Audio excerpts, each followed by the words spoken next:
ఇల్లు లేని నిరుపేదలు ఒక్కొక్కరికి 3 సెంట్ల చొప్పున ఇంటి స్థలాన్ని కేటాయించి ఇంటి నిర్మాణానికి 5 లక్షల రూపాయల రుణాన్ని కూడా ఈ కూటమి ప్రభుత్వం మంజూరు చేయాలని సిపిఐ రాష్ట్ర కార్యదర్శి రామకృష్ణ డిమాండ్ చేశారు. కాకినాడ జిల్లా కొమరగిరిలో పేదలకు ఇళ్ల కోసం గత వైసీపీ ప్రభుత్వం కేటాయించిన 72 ఎకరాల భూమిలో పేదలతో కలిసి సిపిఐ నాయకులు జెండాలు పాతారు. కాకినాడ జిల్లా పిఠాపురం నియోజకవర్గం యు కొత్తపల్లి మండలం కొమరగిరి గ్రామ పంచాయతీకి సంబంధించి ఇల్లు లేని నిరుపేదల కోసం గత వైసీపీ ప్రభుత్వం అందరికీ ఇల్లు కార్యక్రమంలో 72 ఎకరాల భూమిని సేకరించి ఇళ్ల పట్టాల మంజూరుకు రంగం సిద్ధం చేసింది.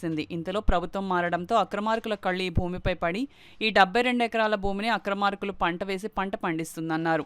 ఈ విషయం తెలుసుకున్న కాకినాడ జిల్లా సిపిఐ కార్యదర్శి తాటిపాక మధు, పిఠాపురం సిపిఐ కార్యదర్శి సాక రామకృష్ణ ఆధ్వర్యంలో నిరుపేదలతో కలిసి అనేక ఉద్యమాలు చేశారు. అక్రమార్కులను తరిమికొట్టి 72 ఎకరాల పేద ప్రజలకు ఇళ్ల స్థలాలను పంచాలని ప్రభుత్వ అధికారులకు విజ్ఞప్తి చేస్తున్నా స్పందించకపోవడంతో వారు సిపిఐ రాష్ట్ర కార్యదర్శి రామకృష్ణకు తెలియజేయడంతో ఆయన నేతృత్వంలో కొమరగిరి గ్రామ పంచాయతీకి చెందిన పేద ప్రజలతో కలిసి పేదల ఇళ్ల స్థలాలు కేటాయించిన 72 ఎకరాల భూమిని సందర్శించారు. ఈ సందర్భంగా పోలీసులకు సిపిఐ నాయకులకు మధ్య వాదోపవాదాలు జరిగాయి. సిపిఐ రాష్ట్ర కార్యదర్శి రామకృష్ణ, తాటిపాక మధు, సాక రామకృష్ణ ప్రజలతో కలిసి 72 ఎకరాల భూమిలో సిపిఐ జెండాలను పాతారు. అనంతరం డిప్యూటీ తహసీల్దార్కు వినతిపత్రం అందజేశారు. ఈ సందర్భంగా సిపిఐ జిల్లా కార్యదర్శి తాటిపాక మధు, రాష్ట్ర కార్యదర్శి రామకృష్ణ మీడియాతో మాట్లాడారు. సిపిఐ రాష్ట్ర కార్యదర్శి కామిడి కె రామకృష్ణ గారి నాయకత్వంలో పెద్ద ఎత్తున ఇళ్ల స్థలాల కోసం పోవడం జరుగుతున్న విషయం మీకు అందరూ తెలిసిందే. ఈ కొమరగిరి ప్రాంతంలో జరిగిన విషయాన్ని కాకినాడ సిపిఐ కార్యాలయానికి కొమరగిరి 5 గ్రామ రాజకీయ అతీతంగా ఊరి పెద్దలు వాళ్ళు ఏ పార్టీలో ఉన్నా సర్పంచులు అందరూ కూడా మా ఆఫీస్కి వచ్చి వాళ్ళు ఏం చెప్పారంటే, గత ప్రభుత్వం ఎన్నికల ముందు 72 ఎకరాలని 36 కోట్ల రూపాయలతో ప్రభుత్వం కొంది. రైతులందరికీ డబ్బులు కూడా ఇచ్చేసింది. ఎన్నికలు అయిన తర్వాత కొత్త ప్రభుత్వం వచ్చింది. కొత్త ప్రభుత్వం రాగానే ఈ ఖాళీగా ఉన్న 32 ఎకరాల్లో కొంతమంది భూ కబ్జాదారులు సాగు భూమి చేసుకుంటున్నారు. మరికొంత ఈ భూమిని ఏదో కబ్జా చేయాలని చూస్తున్నారు. అందుకని దీన్ని కాపాడాలనే ఉద్దేశంతోనే పెద్ద ఎత్తున ఇళ్ల స్థలాలు రాయడం జరిగింది. సుమారుగా యు కొత్తపల్లి మండలం కొమరగిరి పంచాయతీలో 1400 మంది నిరుపేదలు అప్లికేషన్ రాసుకున్నారు. అందుకని ఈరోజు సిపిఐ రాష్ట్ర కార్యదర్శి రామకృష్ణ గారి నాయకత్వంలో భూపోవడం చేసి వీళ్ళందరూ పేదలందరికీ భూమి ఇవ్వాలని నిర్ణయించాం.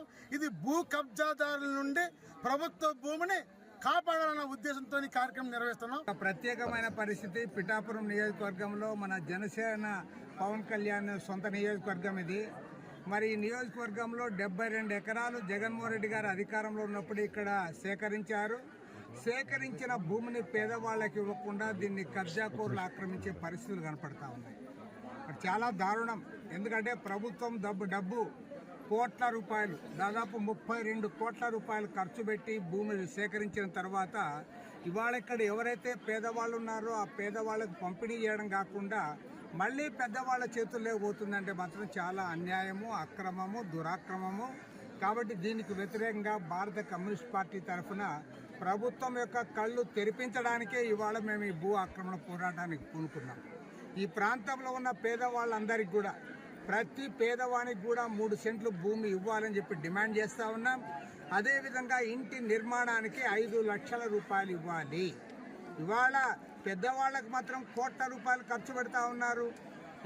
ఎక్కడో కాదు, విశాఖపట్నంలో రిషికొండ గుండు కొట్టి అక్కడ ఒక ఇల్లు కడితే దానికి 400 కోట్ల రూపాయలు ఖర్చు పెట్టారు. పేదవాడికి మాత్రం 1,80,000 వాళ్ళు ఇల్లు కట్టుకోమంటే సరిపోదు. కనీసం 5 లక్షల రూపాయలు ఇవ్వాలని మేము డిమాండ్ చేస్తూ ఉన్నాం. అదేవిధంగా ఈ 72 ఎకరాల భూమిలో ప్రతి పేదవాడికి, ఇల్లు లేని వాడికి, ఇళ్ల స్థలం లేని వారందరికీ కూడా ఒక్కొక్కరికి 3 సెంట్లు ఇవ్వాలని చెప్పి డిమాండ్ చేస్తూ ఉన్నాం.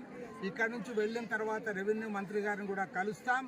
రెవెన్యూ మంత్రి గారిని కలిసి ఖచ్చితంగా ప్రతి పేదవానికి కూడా న్యాయం జరిగేంత వరకు కూడా సిపిఐగా వారికి అండగా ఉంటామని మనవి చేస్తాం.